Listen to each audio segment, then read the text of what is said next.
Queridos amigos, bienvenidos, ¿cómo están? Espero que estén bien, son bienvenidos a este espacio, es un honor como siempre recibirlos. Hay algo que se interpone entre nosotros, pero trataremos en la medida de lo posible de subsanarlo, Pompón. El programa ha comenzado, Pompón, y tendrías que moverte. No, Pompón. Bueno, estos 5 kilos de ternura que ven acá ustedes son difíciles de manejar. No siempre es fácil de manejar esto. Amigos queridos, ¿cómo están? Bienvenidos. Bienvenidos al estudio de Mateo. Tenemos Mateo hoy. Tengo hoy pensado avanzar hasta el capítulo 15, capítulo 14 y 15. Vamos a pasar rápidamente el capítulo 14, que es un capítulo informativo, y probablemente en el desarrollo del programa de hoy van a notar que no voy a hacer énfasis donde normalmente cualquier persona haría énfasis en los pasajes que vamos a leer. ¿Por qué no voy a hacer énfasis en esos lugares? Bueno, simple y llanamente porque Mateo no hace énfasis. Entonces, tratando de ser coherente con el relato de Mateo, vamos a hacer hincapié en aquellos lugares en los que Mateo realmente llama nuestra atención. Antes de comenzar, no obstante, me gustaría leerles una breve introducción, un breve editorial en relación a Juan el Bautista. En esencia, un heraldo no es simplemente un emisario. Un heraldo era la voz visible y audible del rey en territorio ajeno. Su mensaje era considerado palabra directa del soberano. Por ejemplo, en el año 480 a.C., Jerjes, rey de Persia, envió emisarios, heraldos, a varias ciudades griegas exigiendo tierra y agua como su misión. En algunas ciudades como Esparta y Atenas, los heraldos fueron asesinados o expulsados con violencia. Los espartanos, en un caso, los arrojaron a un pozo profundo, diciendo: tomen tierra y agua de ahí. Este hecho fue considerado una violación grave del derecho sagrado que protegía a los heraldos. En el año 332 a.C., Alejandro Magno exigió la rendición de Tiro y envió consecuentemente emisarios, heraldos, que hablaran en nombre de él a la isla. Estos heraldos fueron maltratados y expulsados, lo cual provocó el asedio brutal de Tiro.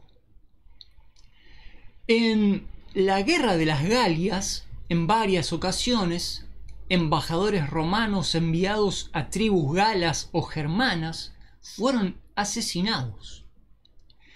Esto generaba la inmediata reacción por parte del imperio y se consideraba este maltrato de los heraldos un casus belli.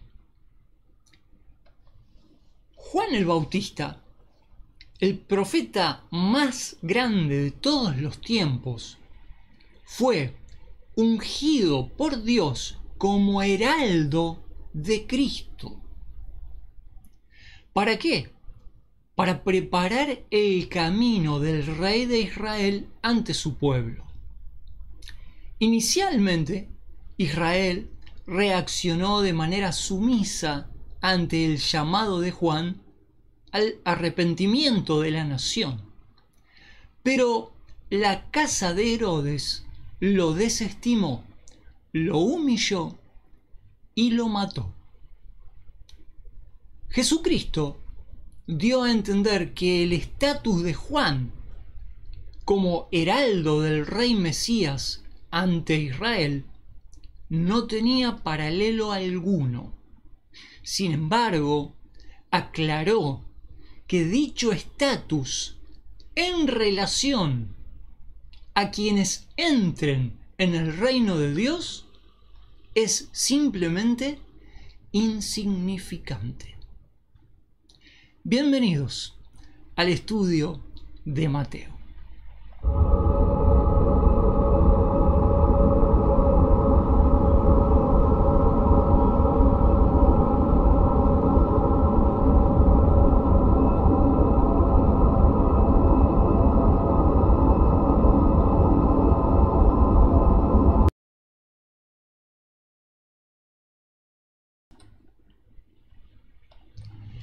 Bienvenidos amigos, ¿cómo están? Espero que estén bien. En el capítulo de hoy del escándalo judío tenemos unas secuencias realmente atrapantes. Me gustaría ir directamente, ya que quiero cubrir hoy 2 capítulos de Mateo, me gustaría ir directamente al PDF. Vamos a leer qué nos dice el doctor Unger aquí en el análisis, en el bosquejo que él hace del capítulo 14.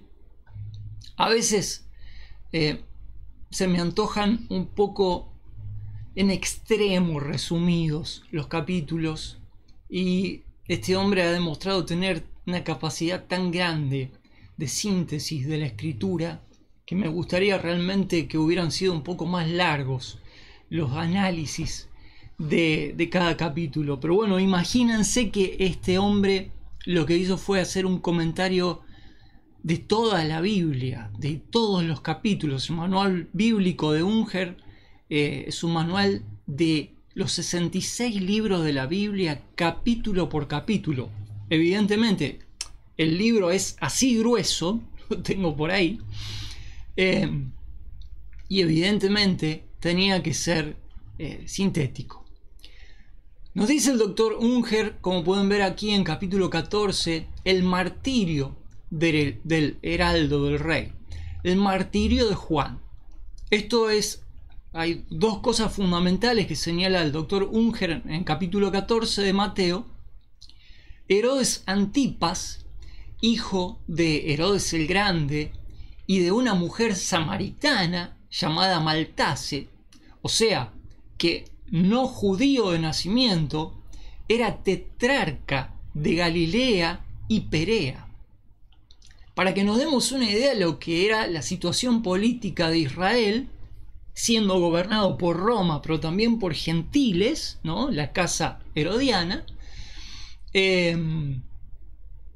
cuando al mismo tiempo estaba presente el heraldo del rey y el mismo rey de Israel, que no tenían lugar, eran perseguidos, fueron perseguidos sistemáticamente hasta la muerte por el poder gentil y por el poder de los fariseos, de los saduceos. O sea, esto está muy bien resumido en el libro de Hechos, cuando se nos dice que los judíos, los gentiles, se hicieron una trama, una conspiración para matar al Hijo de Dios. Es uno de los capítulos y de los pasajes dentro del Nuevo Testamento más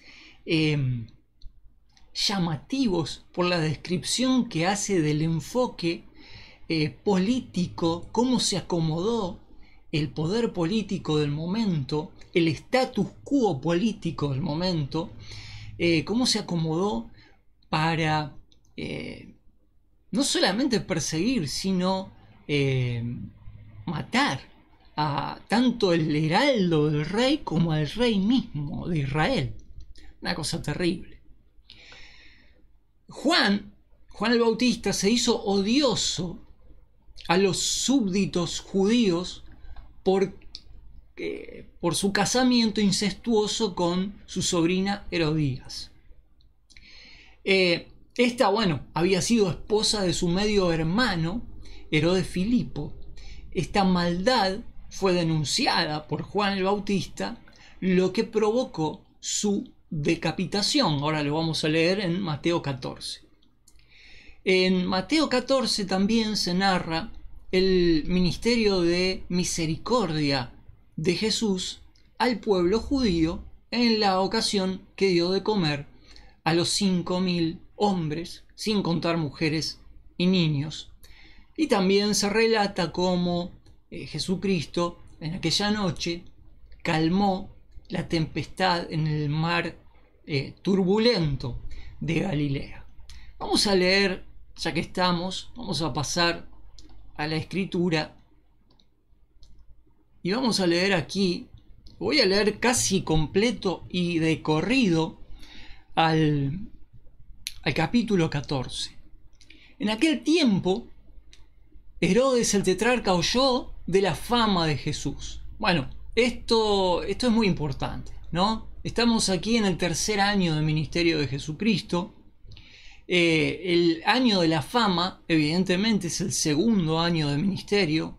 Este ya es el año de la oposición, y esta fama que Jesús ha tenido durante el segundo año de ministerio lo ha llevado a Jesús a oídos de Herodes el tetrarca, lo cual era peligroso debido a que este poder político buscaba aniquilar sistemáticamente todo aquel que se erigiera en figura pública, que desafiara el estatus político establecido, evidentemente, ¿no? Imagínense que la casa de Herodes el Grande había muerto ya hacía muchos años, pero lo que había pasado es que estos incompetentes hijos de Herodes habían sido puestos por el poder romano a gobernar y habían tenido que dividir el territorio palestino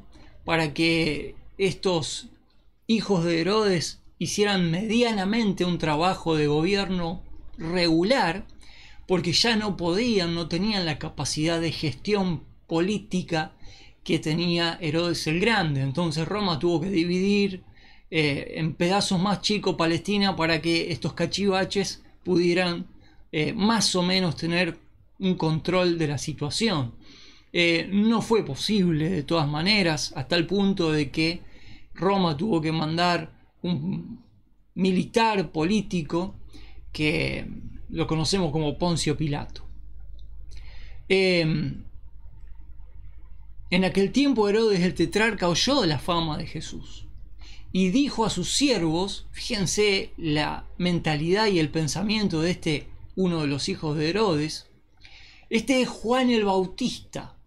Fíjense lo que dice Herodes, ¿no? Este no es Jesús, este es Juan el Bautista.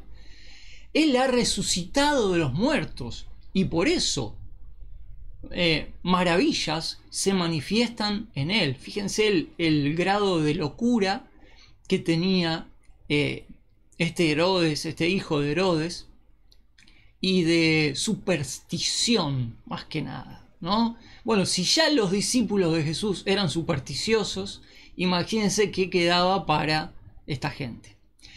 Porque Herodes había prendido a Juan y le había aprisionado y puesto en la cárcel por causa de Herodías, esposa de Felipe, su hermano. Porque Juan le decía, no te es lícito tenerla. Y quería matarle, pero Herodes temía al pueblo porque le tenían como a profeta.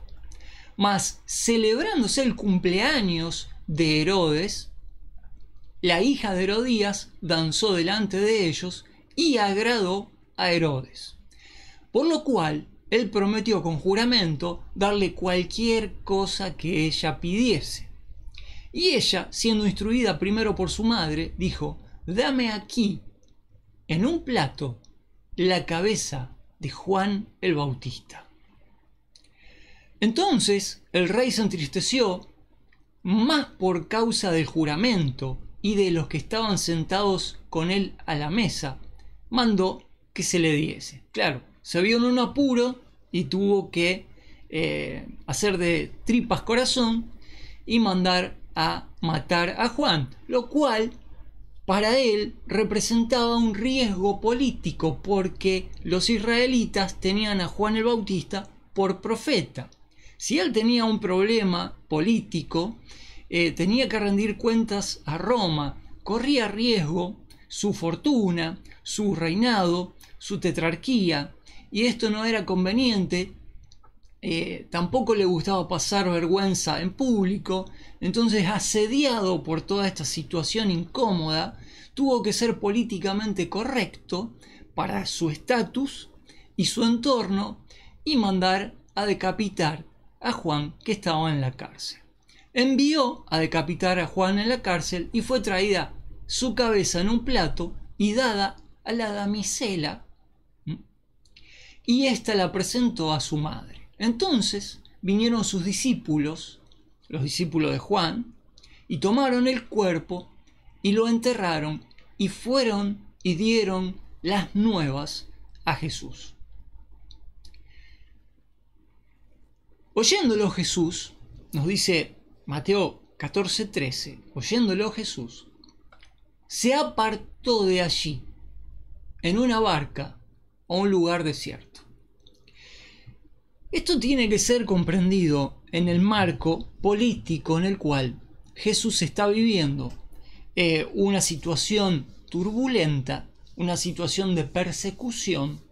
Los emisarios de Jerusalén están persiguiendo a Jesús por todo el itinerario que Jesús está haciendo a lo largo y a lo ancho de Palestina.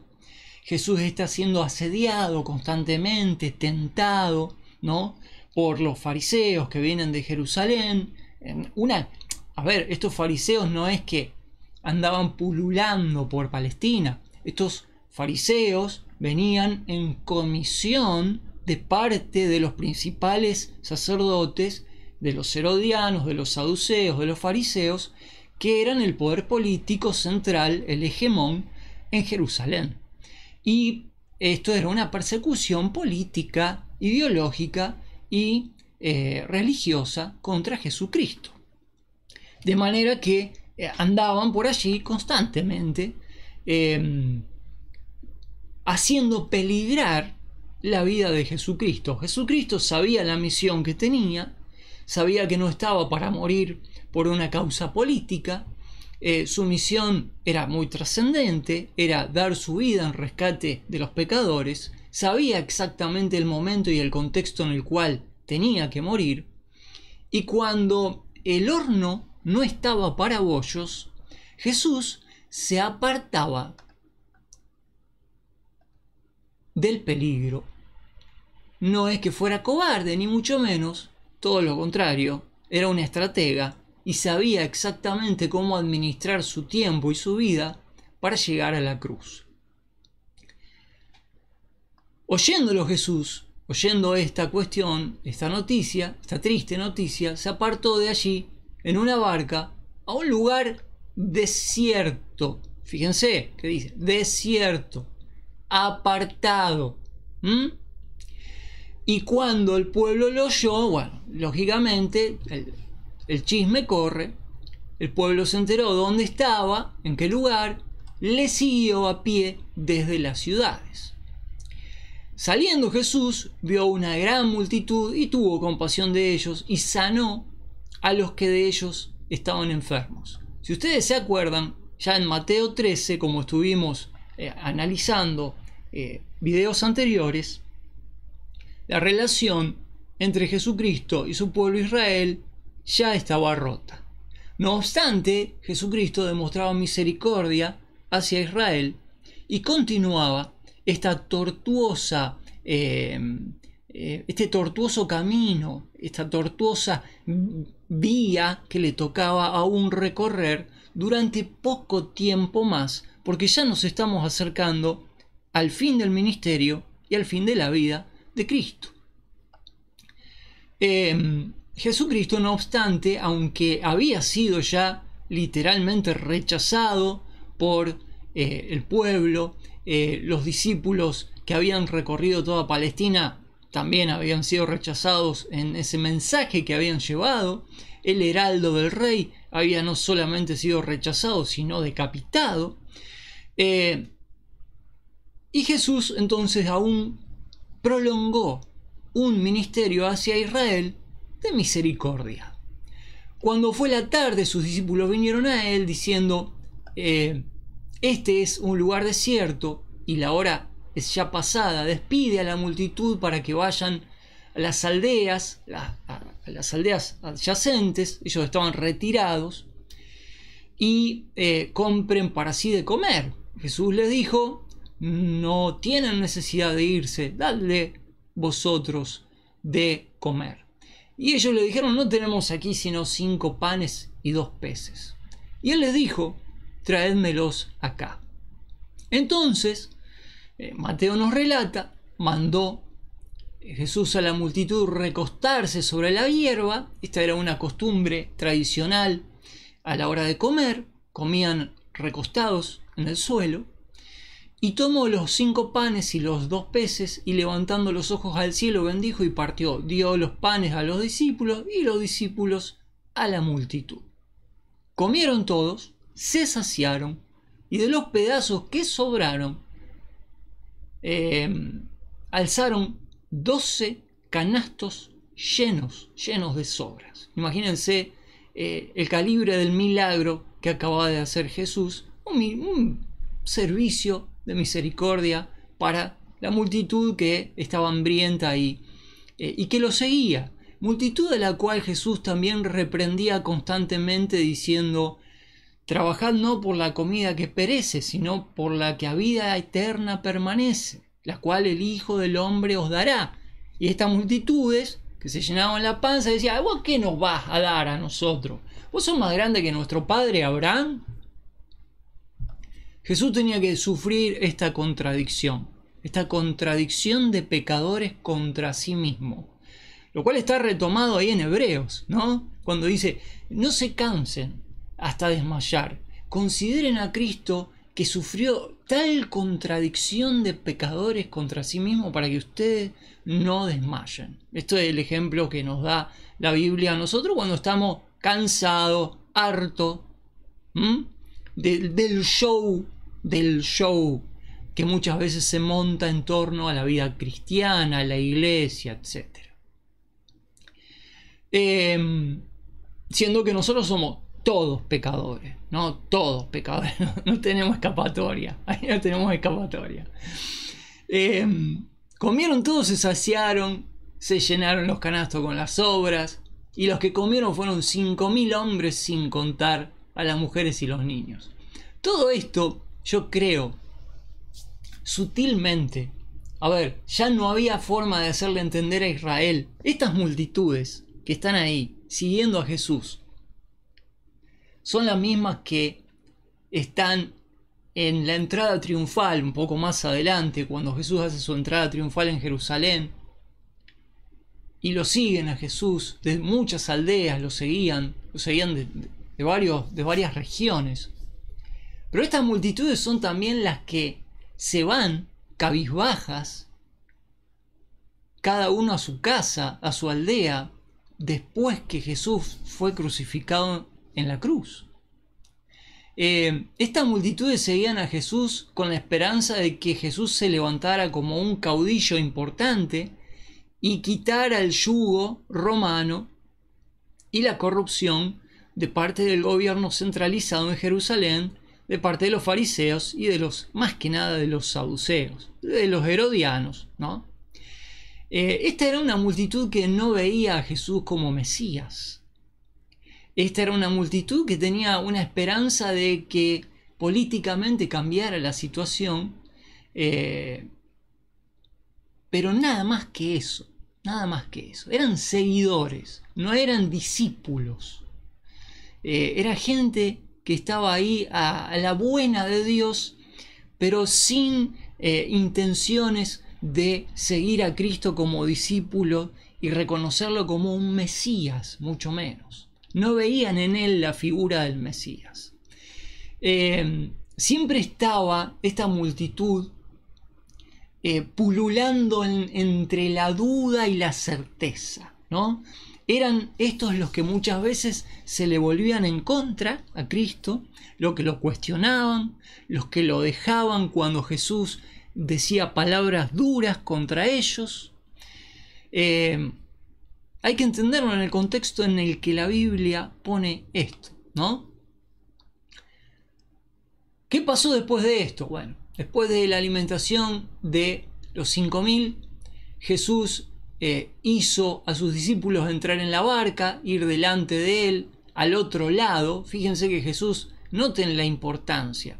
Jesús estaba en un lugar desierto, apartado de donde estaba el peligro, ¿no? de la persecución contra sí mismo. Se fue a un lugar desierto, la multitud lo sigue, Jesús los atiende. Fíjense que no habla una palabra del reino de Dios. Ya todo lo que tenía que decir se había dicho. Y otra vez, dice el pasaje, se va al otro lado del mar de Genesaret, del mar de Galilea. Mientras él despedía a la multitud, le dijo a los discípulos: arranquen, yo después voy, yo despido a la multitud. Pero Jesús quería salir de ahí, que era un foco de peligro. Despedida la multitud, subió al monte a orar aparte. Y cuando llegó la noche, estaba allí solo. Interesante, para pensarlo. Pero la barca estaba ya en medio del mar. La barca de los discípulos estaba cruzando el mar de Galilea. Y era azotada por las olas porque el viento era contrario. Y a la cuarta vigilia de la noche, Jesús, quiere decir la madrugada ya, Jesús vino a ellos andando sobre el mar. Y los discípulos, viéndole andar sobre el mar, se turbaron diciendo: ¡un fantasma! ¿Ah? Fijémonos, siempre hay algunos aderezos que nos permite la Biblia ver sobre la superstición, no solamente en los gentiles, sino también en el pueblo judío. Un fantasma, dijeron los discípulos, bueno, y dieron voces de miedo. Pero enseguida Jesús les habló diciendo: tened ánimo, yo soy, no temáis. Entonces le respondió Pedro y dijo: Señor, si tú eres, manda que yo vaya a ti sobre las aguas. Y él dijo: ven. Y descendiendo Pedro de la barca, caminó sobre las aguas para ir a Jesús. Pero viendo el viento fuerte, tuvo miedo y comenzando a hundirse dio voces diciendo: Señor, sálvame. El jardín de infantes de los discípulos era total, ¿no? La oposición en el pueblo era humillante, la oposición que le hacía el pueblo judío a Cristo, ni hablar los perseguidores de parte del gobierno. Y como colofón de todo este entramado, tenemos el jardín de infantes de los 12 discípulos, entre los cuales hay uno que es Satanás, viendo el viento fuerte, Jesús: Señor, sálvame, sálvame. Y al instante Jesús, extendiendo su mano, trabó de él y le dijo: hombre de poca fe, ¿por qué dudaste? Cuando ellos entraron en la barca, se calmó el viento. Entonces los que estaban en la barca vinieron y le adoraron, diciendo: verdaderamente, tú eres el Hijo de Dios. Hay pasajes paralelos en los cuales nos dice que Jesús habló y reprendió al viento y al mar, y se hizo gran bonanza, quedó planchado, ¿no? Entonces, al ver esto, los discípulos, ahí en la intimidad, en el medio del mar, en la noche, verdaderamente dijeron: tú eres el Hijo de Dios. Jesús podría haberle dicho: muchachos, hace 3 años que estoy haciendo milagro con ustedes. Hemos escuchado al Padre decir: este es mi Hijo amado, en quien tengo complacencia. Y ahora ustedes me vienen a decir que soy el Hijo de Dios porque hago este milagro. Jesús no lo dijo. Podría haberlo dicho. Podría haberlo dicho, pero esta es una muestra de su infinita paciencia para con los suyos, para con nosotros, por extensión también. Cruzando entonces al otro lado, vinieron a tierra de Genesaret. Y cuando, fíjense, a ver, ¿por qué me interesa pasar rápidamente esta cuestión que es incidental? El tema de la alimentación de los 5000, de Jesús caminando sobre el mar, son cuestiones de perogrullo, ya es una perogrullada, es una cuestión, digamos, banal, ya a la altura del ministerio en que estamos viendo de Jesucristo. No tiene sentido hacer énfasis sobre estas cuestiones. Son cuestiones ya recontra sabidas, aprendidas, lógicas, que se caen de maduras. Se caen de maduras estas cosas. No tiene caso hacer foco y énfasis en los milagros de Jesús a esta altura del campeonato. Muchachos, ya tenemos que dejar de enseñar la alimentación de los 5000, el Jesús camina sobre el mar, le dijo a Pedro, ¿por qué dudaste? Ya basta de estos mensajes devocionales. Veamos el metamensaje, el mensaje que está más atrás, el contexto. ¿Qué es lo que nos está narrando Mateo, inspirado por el Espíritu Santo? Nos está narrando que Jesús, acaban de matar a Juan el Bautista y Jesús está poniendo distancia con el peligro porque se acerca al fin de su vida y de su ministerio y quiere llegar, ahí pronto ahora nos va a decir la Escritura en este contexto, que Jesús ya va a afirmar su rostro para ir a Jerusalén, en donde va a terminar su ministerio. Jesús está en preparación de su muerte sacrificial. ¿Se entiende? Entonces el contexto es que ya el ministerio de Israel está frustrado. Ya no hay nada que hacer.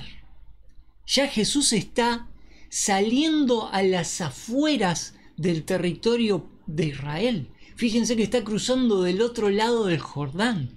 Ya no hay más nada que hablar con Israel. Ya está todo dicho, ya la relación está rota. ¿Se dan cuenta por dónde va el hilo en Mateo 14? Que el hilo no va por los milagros de Jesús caminando en el mar, sino que el hilo va por el lado de que Jesús quiere ministrar a los que están lejos. En el capítulo 15, que es el capítulo al cual quiero llegar, Jesús está ministrando a gentiles. ¿Por qué vemos a Jesús en los límites del territorio de Israel? En capítulo 14 y en capítulo 15. ¿Por qué? Porque ya no hay más nada para hacer dentro del territorio de Israel. Yo cuando veo que se abre Mateo 14 y me predican Jesús caminando sobre el mar, me quiero morir. Me quiero matar, porque claramente los predicadores no están viendo lo que es la importancia del contexto. Jesús está saliendo de Israel, esa es la importancia, porque no hay más nada para decir en el territorio de Israel. No perdamos de vista el hilo, la trama, el contexto, la narrativa del libro. No podemos hacer foco en el Jesús caminando en el mar cuando el foco no está puesto ahí. ¿Se entiende lo que digo? Bueno, ojalá alguien lo entienda. Ojalá alguien lo entienda. Cruzando al otro lado, vinieron a tierra de Genesaret. Esto es lo importante. Esto es lo importante. Y cuando le reconocieron los hombres de aquel lugar, enviaron por toda aquella tierra alrededor y trajeron a él los enfermos. Uy, vino Jesús. Che, hay que sacarle un beneficio a esto. Nadie vino a postrarse y a decir, el rey de Israel, ha llegado el Mesías. la salvación del mundo, el Salvador de nuestras almas. No, dijeron, che, es de él que hacía milagro, traigan a todos los enfermos, tráiganlo a todos, que seguro no queda ni uno enfermo. Bueno, claro, cuando le reconocieron los hombres de aquel lugar, todo alrededor de la tierra de Genezaret, trajeron todos los enfermos. Fíjense lo que dice acá, todos. Y le rogaba que le dejase tocar tan solo el borde de su manto, y todos los que le tocaban quedaban sanos. Un amuleto.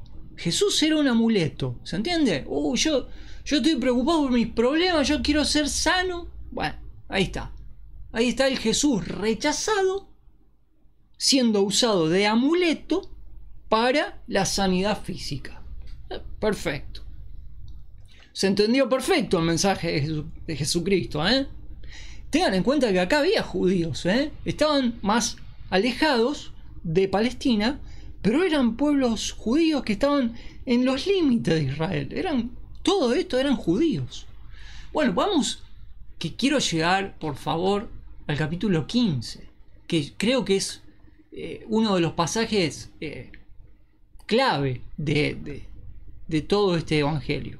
Tenemos 36 minutos. Gracias a Dios tenemos 36 minutos. Recién vamos a poder llegar bien al pasaje que quiero. Vamos, antes de leer el capítulo 15, vamos a mirar acá. El doctor Unger nos dice, capítulo 15, el rey rechazado, claro, ya había sido rechazado, sigue su ministerio. En este capítulo 15 tenemos, a ver, bien, tres cositas.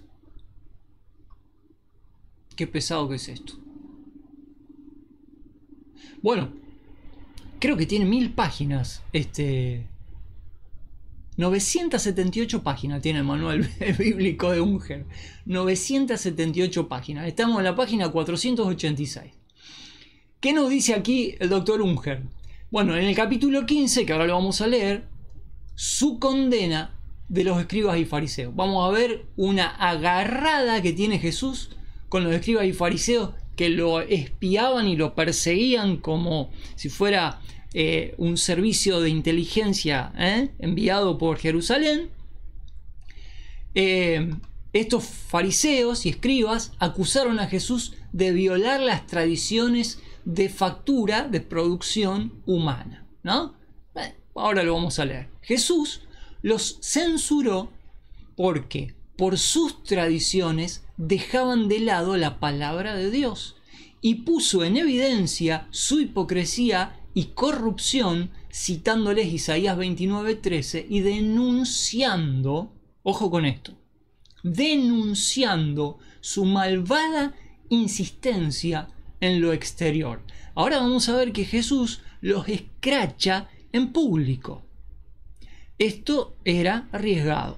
Claro, Jesús está ya, a medida que va pasando el tiempo, Jesús se la juega cada vez más en estas instancias. Cuando lo vienen a confrontar, ya sabe que el hilo que queda de este relato es poco y ya no anda con medias tintas. Ya, de hecho, cuando lo veamos a Jesús en Jerusalén denunciar en voz alta a los escribas y a los fariseos en la misma ciudad de Jerusalén, ya te das claramente ahí cuenta de que Jesús está listo para enfrentar la muerte.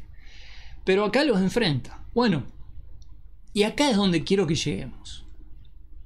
Jesús, Mateo 15, el rey rechazado sigue su ministerio. Jesús ministra a una mujer gentil. ¿Por qué Jesús, si es enviado a las ovejas perdidas de la casa de Israel, estaría ministrando a una mujer gentil? ¿Por qué?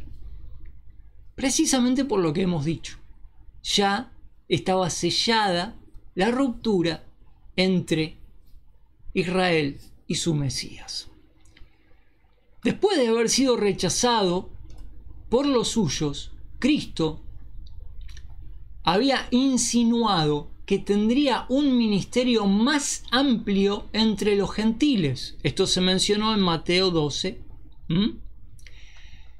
Comenzaba ahora un cumplimiento precursor. Comenzaba ahora un cumplimiento precursor.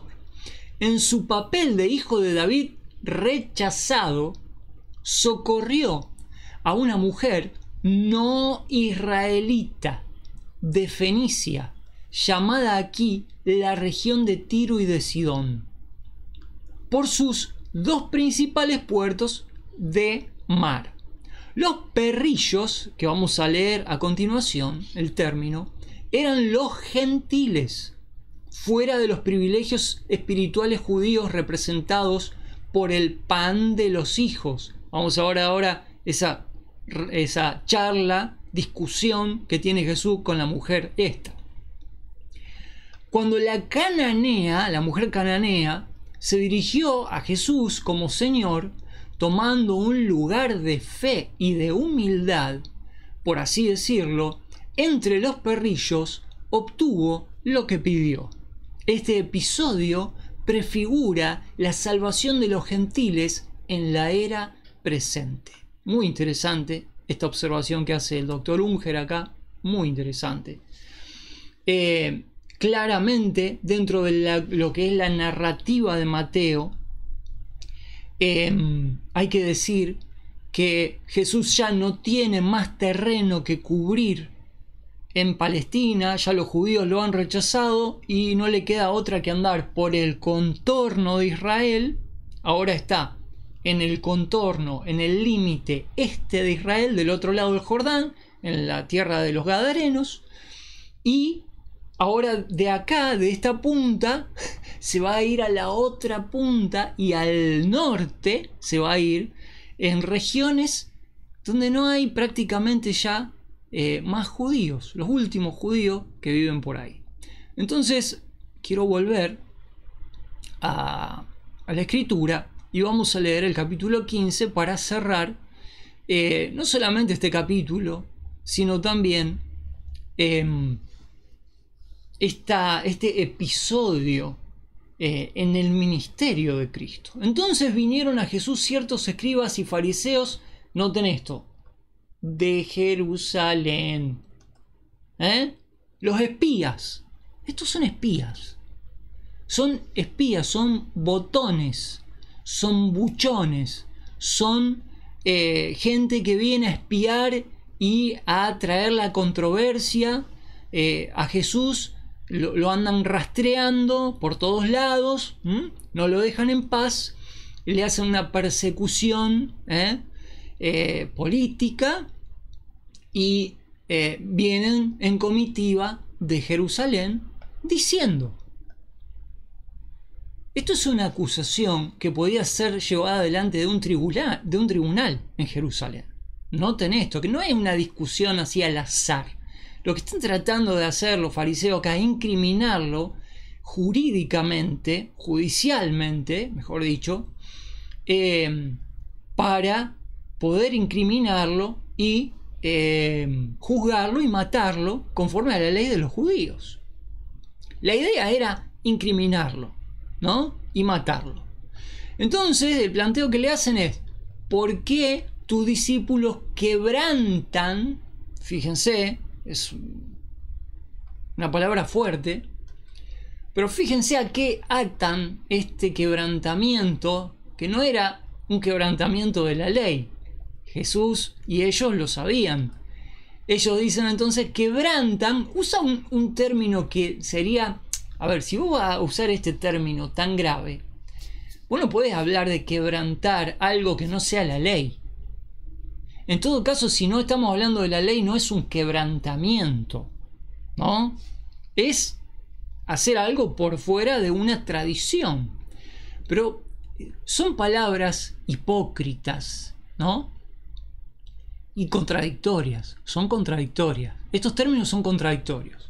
Quebrantar la tradición. Bueno, a muchos de nosotros nos han acusado dentro de la iglesia cristiana de quebrantar tradiciones, ¿no? Y hasta casi nos han expulsado en su momento por quebrantar tradiciones, nos hemos levantado algunos, en alguna época, algunos creyentes, contra el aparato religioso del cristianismo, que suele enquistarse dentro de la iglesia de Cristo, cuando uno quiere ir contra la tradición. Te vienen y te plantean tal cual esto, los fariseos. Te dicen, che, ¿vos por qué estás quebrantando la tradición de nuestra denominación? Esto te hace hervir la sangre, por supuesto, ¿no? ¿Por qué tus discípulos quebrantan la tradición de los ancianos? Pues no se lavan las manos cuando comen pan. Pero él respondiendo les dijo, porque también vosotros, ya que usan el término, quebrantáis el mandamiento. Acá sí, el mandamiento de Dios. Esto sí era grave. Lo vienen a correr a Jesús. ¿Por qué vosotros quebrantáis el mandamiento de Dios por vuestra tradición? Porque Dios mandó diciendo, honra a tu padre y a tu madre, y el que maldijere a su padre y a su madre, muera de muerte, irremisiblemente, sea muerto. Pero vosotros decís, Dios dice esto, pero vosotros decís otra cosa. ¿Qué es lo que decía la tradición? Es increíble. Vosotros decís, cualquiera que dijera a su padre y a su madre, es mi ofrenda todo aquello con que pudiera ayudarte. Esto la tradición fíjense cómo había degenerado. Dios había dicho, honra a tu padre y a tu madre. ¿Qué decían los fariseos? No, a ver, yo te voy a ayudar, pero es una ofrenda de mi parte. Yo no tengo la obligación de hacer esto. En todo caso, es mi ofrenda todo aquello con lo que yo pudiera ayudarte. Claro. Hipócritas. Bien profetizó de vosotros Isaías, diciendo, este pueblo se acerca a mí con su boca y de labios me honra, pero su corazón está lejos de mí. Pero en vano me honran enseñando como enseñanzas sagradas, mandamientos de hombres. En vano me honran enseñando como doctrinas, mandamientos de hombres. Esto aplica para todos aquellos que están en posiciones dentro de las iglesias, enseñando mandamientos de hombres en vez de enseñar la doctrina cristiana. Miren, dejen de honrar en vano a Dios enseñando doctrinas y mandamientos de hombres. Agarren la Biblia mejor y enseñen la Biblia. Esa es la manera de honrar a Dios, enseñar la doctrina de la Escritura, no la tradición de las denominaciones cristianas. Y llamó, fíjense lo que dijo Jesús, que estaba tan caliente, llamó a la multitud, los hizo venir.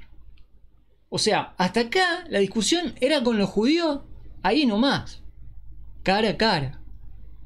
Pero esto le pareció a Jesús tan grave que llamó a la multitud y les dijo, oíd y entended en voz alta adelante de los cachivaches.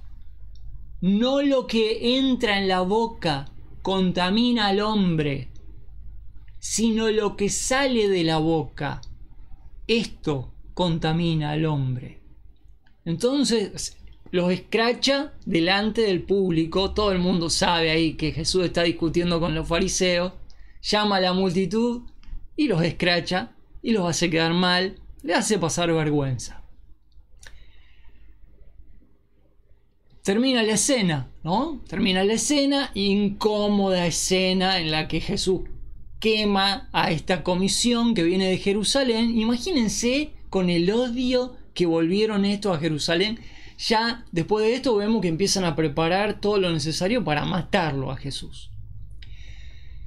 Entonces vinieron sus discípulos y le dijeron: ¿sabes que los fariseos se ofendieron cuando oyeron esta palabra? Los discípulos también, qué poco carácter, loco, qué poco carácter, Dios mío. En vez de salir a defender a Jesús, se asustan los discípulos, ¿no? Dice: che, mirá que se asustaron. Mas Jesús respondió y dijo: toda planta que no plantó mi Padre será desarraigada. Dejadlos, son ciegos, guías de ciegos. Y si el ciego guiare al ciego, ambos caerán en el hoyo. Entonces respondió Pedro y le dijo: decláranos la parábola. Fíjense que Jesús está usando parábola. Lo venimos haciendo énfasis esto desde el capítulo 13. Que ya no enseña más abiertamente, sino que pone las enseñanzas de manera críptica, ¿no? Parabólica, escondida, tapada, no habla abiertamente. Jesús les dijo: también vosotros, haciendo referencia a los fariseos, a los cuales acaba de decir no tienen entendimiento, no entienden lo que enseñan, no entienden lo que dicen, Jesús le dice a los discípulos: ustedes también están sin entendimiento. Ustedes también. ¿Aún no entendéis que todo lo que entra a la boca va al vientre y es arrojado en la letrina? Pero lo que sale de la boca, del corazón sale. Y esto contamina al hombre. ¿Por qué? Porque del corazón salen los malos pensamientos, los homicidios, adulterios, fornicaciones, hurtos, falsos testimonios, blasfemias. Estas cosas son las que contaminan al hombre. Pero el comer con las manos sin lavar no contamina al hombre. Llegamos al punto que quería llegar. Saliendo Jesús de allí, porque ya el avispero se activó ahí también, ya se fue la comisión esta de vuelta a Jerusalén con el chisme, ya hubo revuelo, sanó a cualquier cantidad de personas, el avispero ya se alborotó. ¿Qué hizo Jesús? ¿Dónde estaba Jesús? Bueno, no tengo un mapa acá para ponerle, pero búsquense de tarea un mapa de Israel, de Palestina, y fíjense dónde está el mar de Galilea y la región de Gadara o de Gergesa, que está del lado derecho, al oriente, al este. Jesús estaba ahí, ¿no? ¿Qué hace Jesús? Dice: saliendo Jesús de allí, se fue a las costas de Tiro y de Sidón. Se fue de un borde del límite este de Palestina, se fue al mar Mediterráneo, cruzó los 80 kilómetros que tiene de ancho Palestina, se caminó 80 kilómetros y cruzó todo el territorio. Fíjense si no quería poner paño de agua fría sobre estas situaciones provocadas por estas comisiones políticas que venían de Jerusalén. Se fue a las costas de Tiro y de Sidón. Y aquí una mujer cananea, atención porque, miren, ¿me están siguiendo? Espero que sí. No se duerman. Esperé 15 capítulos para leer este pasaje. Por favor, préstenme atención. Los que me están siguiendo en estas lecturas me entienden lo que les digo. Esperé 15 capítulos para leer esto. Saliendo Jesús de allí fue a las costas de Tiro y de Sidón, y aquí una mujer cananea, gentil, que había salido de aquella región, clamaba diciéndole: Señor, Hijo de David. Fíjense hasta dónde había llegado la fama de Jesús.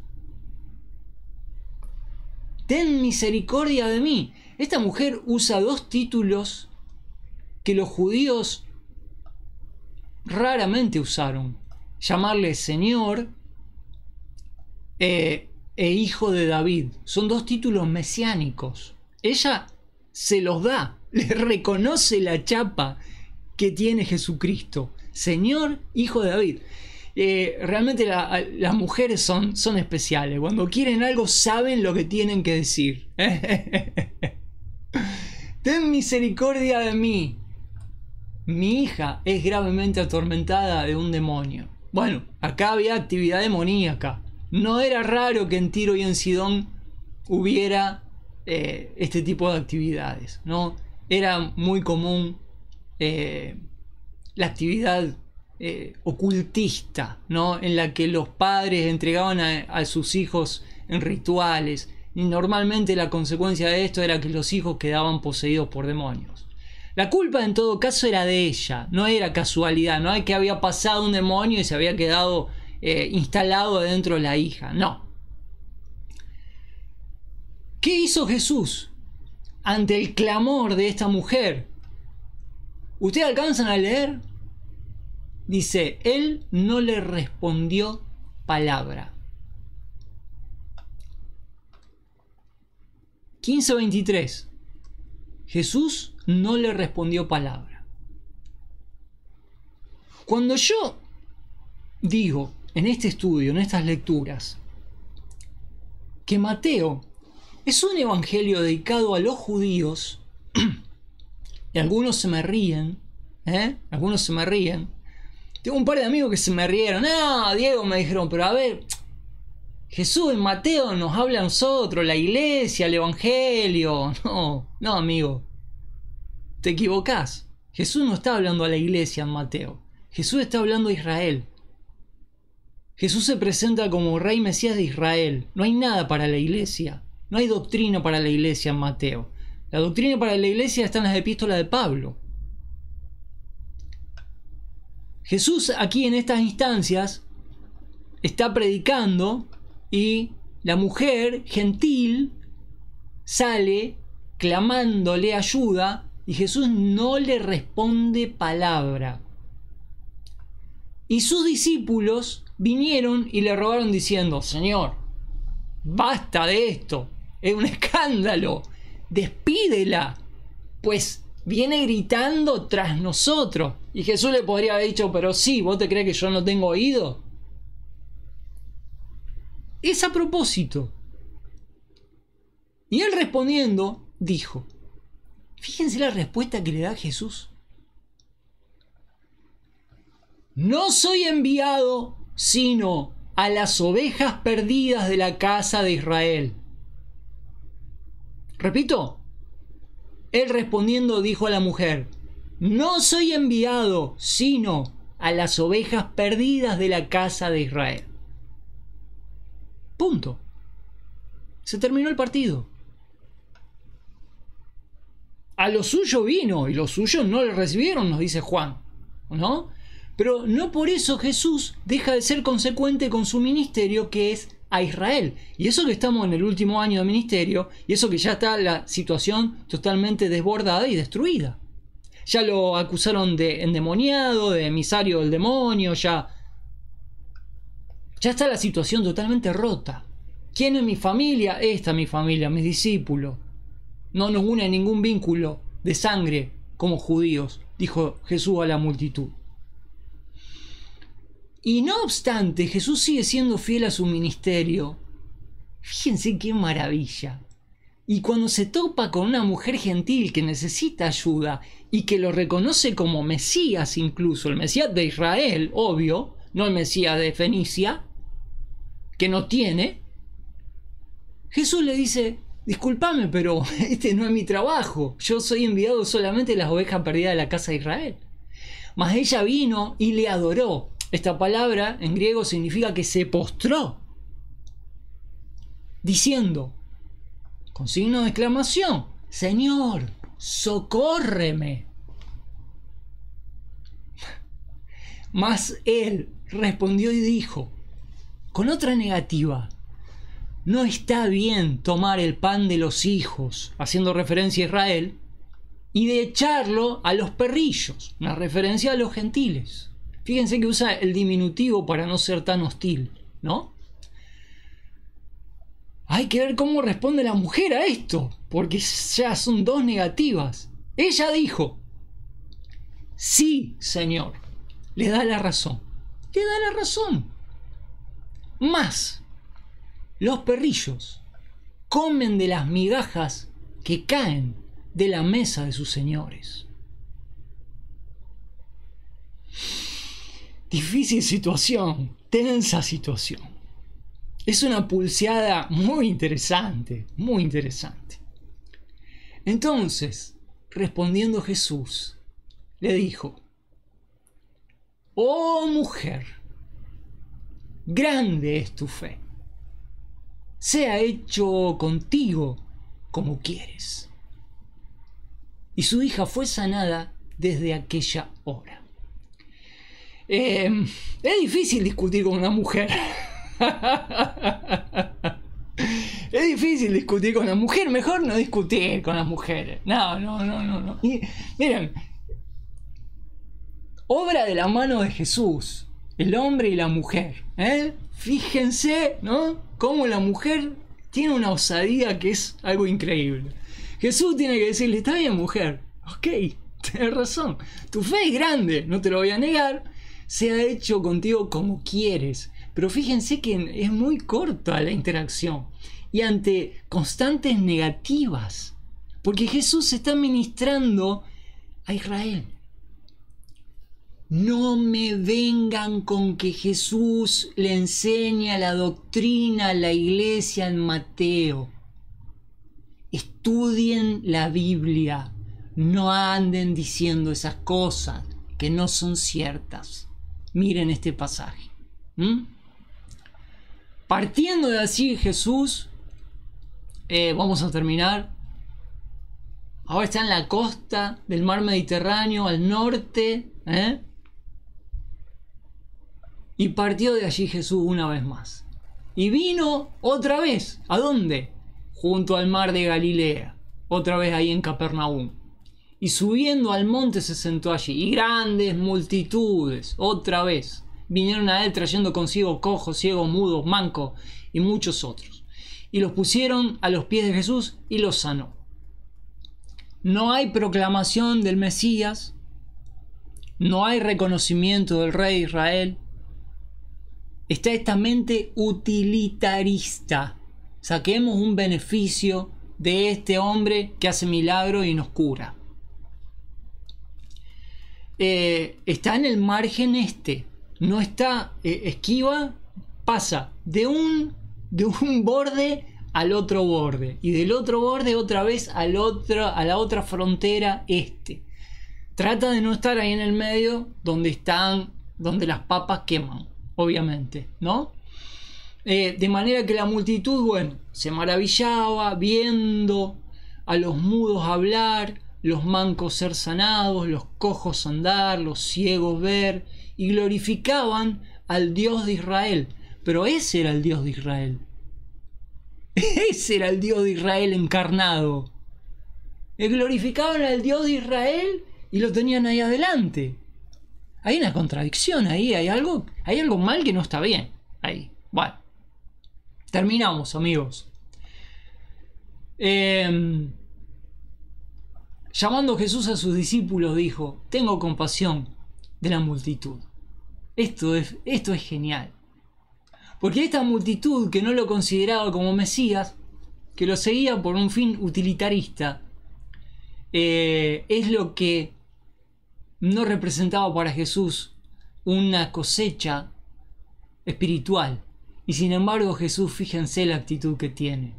Tenía compasión, aún de aquellos que no lo reconocían. Dice: tengo compasión de la multitud porque hace ya 3 días que están conmigo y no tienen que comer. Y enviarlos en ayuna no quiero, no sea que se desmayen en el camino.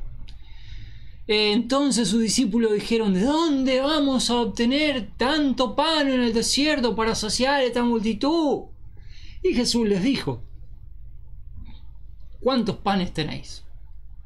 Y ellos dijeron: 7 y unos cuantos pececillos. Otra vez Jesús, ¿qué hizo? Mandó a la multitud que se recostasen en tierra. La multitud, cuando se recostó en tierra, dijo: otra vez comida, ¿no? Era habitual. Y tomando los 7 panes y los peces, habiendo dado gracias, los partió y dio a sus discípulos, y los discípulos a la multitud. Misma mecánica.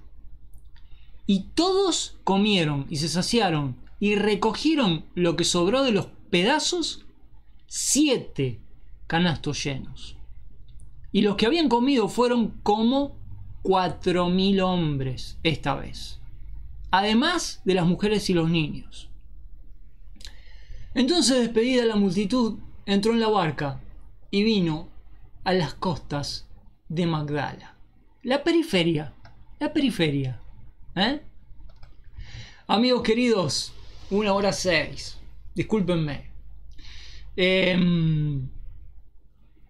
Revelador. Hicimos 2 capítulos. Es muchísimo. Pero es muy revelador. Es muy revelador y muy triste ver el fin del ministerio, de los 3 años de Jesús. No, la gente lo busca para sacar un beneficio. ¿Quién sabe por qué lo busca? No lo busca por el motivo correcto, eso está claro. Pero la gente tiene muchas expectativas, muchas necesidades. No hay líderes populares en Israel hacía rato. Todo lo contrario, el gobierno opresor. Una situación social desconcertante. Lógicamente, las multitudes se le pegaban a Jesús, pero simple y llanamente para sacar un beneficio, nada más. Jesús tenía compasión y sin embargo Jesús no era reconocido a pesar de los milagros en el rol que está representando ante ellos. Yo soy el rey de ustedes y a ustedes no les importa. Triste el relato de Mateo. Crudísimo lo que nos relata Mateo. Mateo, al fin y al cabo, ¿qué es lo que quiere demostrar? ¿Qué quiere? Mateo, trato de redondear con esto. Mateo escribe esto en el año más o menos 60. Habían pasado ya 30 años, más o menos, en números redondos, de estos actos, de estos hechos, de estos milagros. Y Mateo les cuenta 30 años después a los judíos que siguen rechazando al Mesías. Trata de graficarles de alguna manera esta gran contradicción que se vivió en Palestina, cómo el pueblo judío rechazó al Mesías y estaba tirado como el perejil en medio de inmensas necesidades, y así todo no le daban a Cristo la importancia que tenía, siendo él legítimamente quien decía ser, demostrado por los milagros.